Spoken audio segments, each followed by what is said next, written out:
You wake up on silk sheets softer than you ever felt. The walls around are strewn with precious stones that catch the morning light, as if stars enclosed in a cage. The aroma of jasmine and pink water is in the air.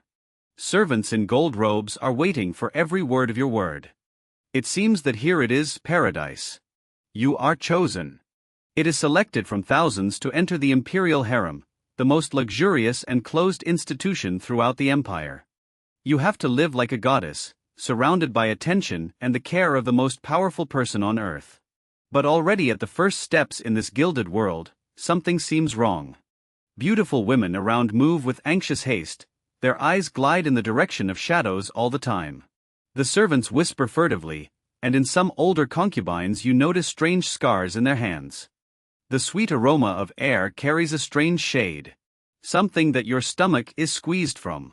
Welcome to the real Imperial Harem, where the beauty was currency, sex weapons, and survival depended on the ability to master the most strange and perverted practices in human history.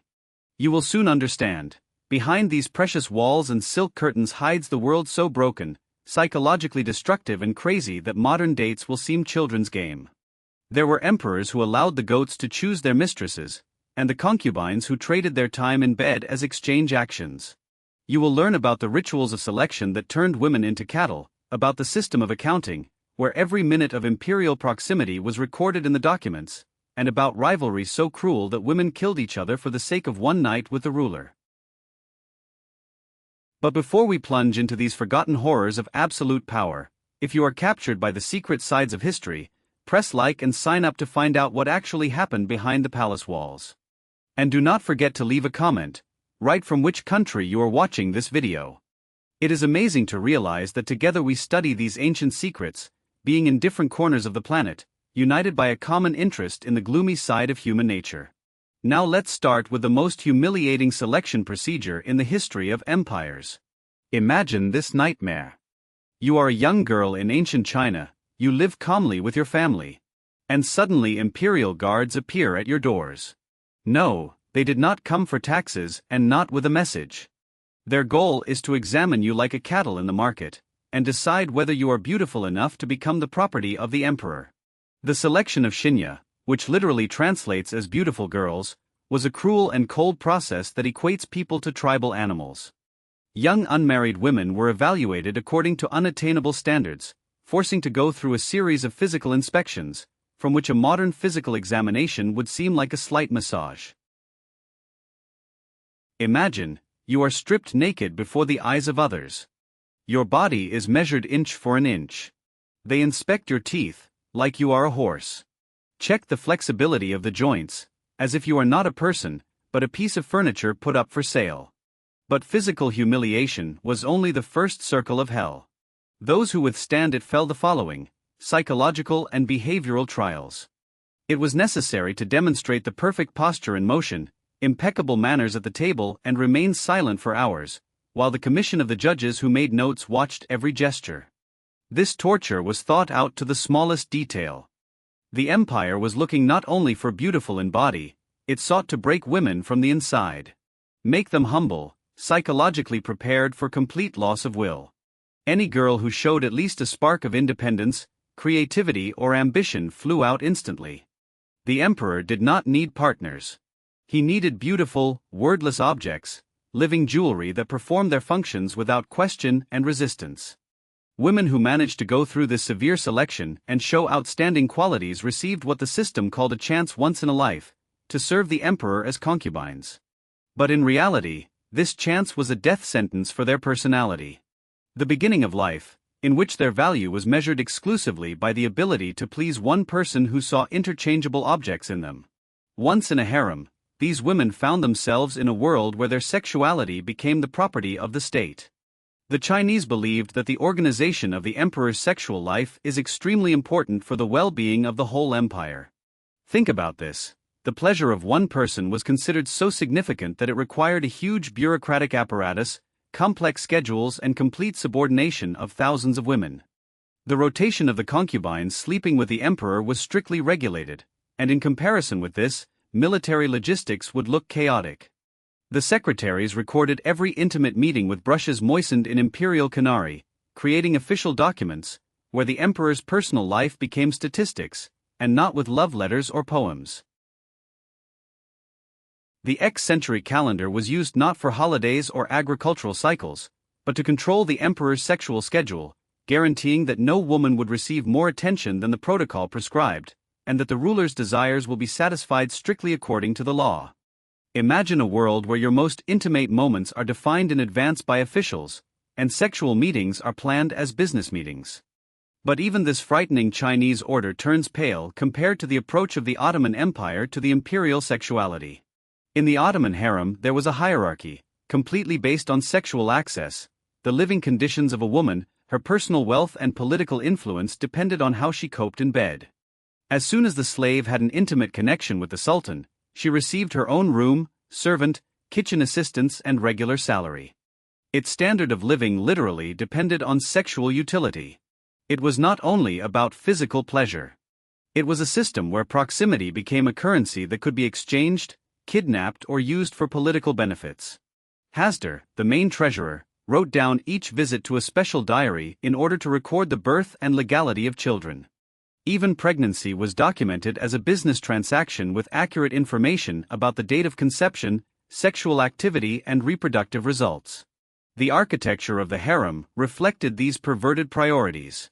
Each of the 40 wives of the sultan had separate chambers in the upper core of the harem during the reign of Murad III. This physical insulation on the principle of sexual access created a complex network of relations, where the proximity of a woman to the sultan bedroom determined not only her comfort, but also survival. Women living closer to the imperial bed lived in luxury, and those who were settled in distant chambers existed in relative poverty, and all this in the same building. Most of the sultans spent nights with different beloved women in turn, and to prevent conflicts between them, there was a schedule. But it was impossible to prevent disputes when a woman's life depended on holding a sexual arrangement of a man who, at a whim, ordered to kill her. The schedule system only increased competition, turning each new access to the sultan into the race for maintaining its position through sexual skills. The process of selecting new 18s was no less inhuman. Since the emperors, as a rule, had an excess of choice, the standard practice was to expose wooden planks with the names of concubines before the emperor. As soon as the emperor turned a plank with the name of a particular woman, this meant that he wanted to spend the night with her. People turned into labels with names, chosen like dishes from a menu. The selected concubine was washed and cleaned, and then naked, wrapped in a thick blanket, was transferred to the emperor's chambers on foot. The concubines should have been completely naked in front of the entrance to guarantee that they would not carry a weapon that could harm him. This humiliating process turned intimate meetings into security measures, where women were considered as potential killers who need to be inspected and neutralized before allowed to fulfill their duties. But perhaps the strangest sexual practice in the history of empires belonged to Emperor Wu from the Jing dynasty, who developed a method for choosing his night partner, completely contrary to common sense and human morality. Emperor Wu devoted most of his time to his harem, grabbing every beautiful girl out of the houses to make her his concubine, especially hunting her daughters of his officials. He forbade any women to marry until he finishes the selection of concubines. In fact, he held in hostage the reproductive future of the entire empire for his own sexual appetite. By the end of his reign, Emperor Wu in the harem had more than 10,000 women. With such a huge collection of human property, he faced a logistics problem that would at a dead end of any administrator. How to choose from 10,000 women every night. His decision was so absurd that it seems a joke, but historical sources confirm his reality. To choose a partner at night, Emperor Wu drove around the courtyard on a cart drawn with goats. Where the goats stopped, he spent the night with that woman. Think about the psychological consequences of this practice. The Emperor of China, the most powerful person in the world, literally allowed agricultural animals to decide which woman will be used sexually on one or another night. It was not just a random sample. It was a complete resignation of human will in favor of animal instinct. The goats became the highest arbitrators of a sexual fate, deciding which women would receive the attention of the emperor and which would be ignored. The huge harem of Wu, which totaled more than 10,000 women, created a situation in which most of the concubines never had personal contact with the emperor, existing only as part of his extensive collection of human property. But the selection system using goats reveals the even more alarming side of imperial sexuality. This was not a relationship between people. These were random meetings between a man who saw women as objects and women who had no choice but to accept fate decided by animals. The system turned sexual proximity into a gambling game, where cattle had more power in decision-making than women whose bodies were at stake. The competitive nature of these imperial harems created an atmosphere of constant horror, because of which the modern reality show would look like a peaceful retreat for meditation. In the Ottoman system, a culture originated, where every sip of sherbet could contain poison, every smile hid murderous intentions, and each friendship could become a deadly trap. The inattention of the Sultan to equally favor every wife gave rise to a huge amount of anxiety, uncertainty and anger, turning a harem into the battlefield, where women fought for survival by any means. So, Sultan Mahkadevan disfigured Roxlina's face out of jealousy, forever depriving her opponent of sexual attractiveness. Sultan Gulish pushed the Gulba Odaliska from the cliff, staging her death as an accident, thereby eliminating competition for the attention of the Sultan. Sultan Kamim was strangled by rivals who could not tolerate her influence on imperial politics. Sultan Bazim mysteriously disappeared, her body was never found, and her fate was a warning for other women who could strive for power. These were not individual cases of violence. These were systematic campaigns of terror, where women used murders as a strategy for promotion. There were alliances, groups and a constant hidden war that turned every meal into a potential attempt to kill. Each conversation could become a collection of information for future attacks. The emotional climate of constant fear influenced not only women who found themselves in this system. He influenced state policy, external relations and stability of entire empires. The Chinese imperial system experienced similar horrors, but with the levels of violence, which would shock even the most tempered observers of human cruelty. It is reported that more than 200 imperial concubines were executed by order of the Emperor Shirsun of the 16th century, who sentenced women to death for violations like too loud speech or wearing a silk of the wrong color. The paranoia emperor turned the harem into a meat grinder, where women were dying for crimes that were not even suspected of. But the concubines were not passive victims of this system of sexual slavery. Trying to avoid their fate, 16 women from the harem Skitson made their way into his chambers to strangle it with a silk scarf and stab him with a hairpin. Imagine this moment of desperate resistance. 16 women brought to the edge of madness for years of sexual slavery are coordinated by an attempt to kill, using the only weapons they available. Hair, accessories and bedding turned into tools of revolution in the hands of women who had nothing more to lose. The attack almost succeeded. In the struggle, the emperor lost his eyes, but survived thanks to the empress, who appeared on time and did not allow concubines to complete his mission. The punishment for this failed attempt at the uprising was so cruel that it is impossible to imagine it rationally. The concubines were punished, tearing them the limbs while they were still alive. Their screams echoed at the palace, serving a warning for other women who could dare to resist the imperial power. Their heads were put on pillars throughout the harem, creating a gallery of horror, which forever reminded what happens to women who forgot their place. Systems of documentation that recorded these horrors show the bureaucratic mind, which turned human suffering into administrative effectiveness. The preserved chronicle reveals not only sexual details, but also historical events, such as the execution of the Gulfam Kardin, one of the wives of Sulian, for selling the other woman to turn and turn with the emperor. Think about what this means. Women literally traded in their intimate time with the emperor as exchange goods and were executed if they were caught on this. It was not just about sex. It was about the complete commercialization of human proximity, where even the most private moments between people turned into property that could be bought, sold, or kidnapped. The fact that these transactions were recorded in official documents demonstrates how the imperial system has turned love, desire, and physical connection into bureaucratic procedures, tracked, taxable, and regulated by officials. Psychological damage from these systems spread far beyond the palace.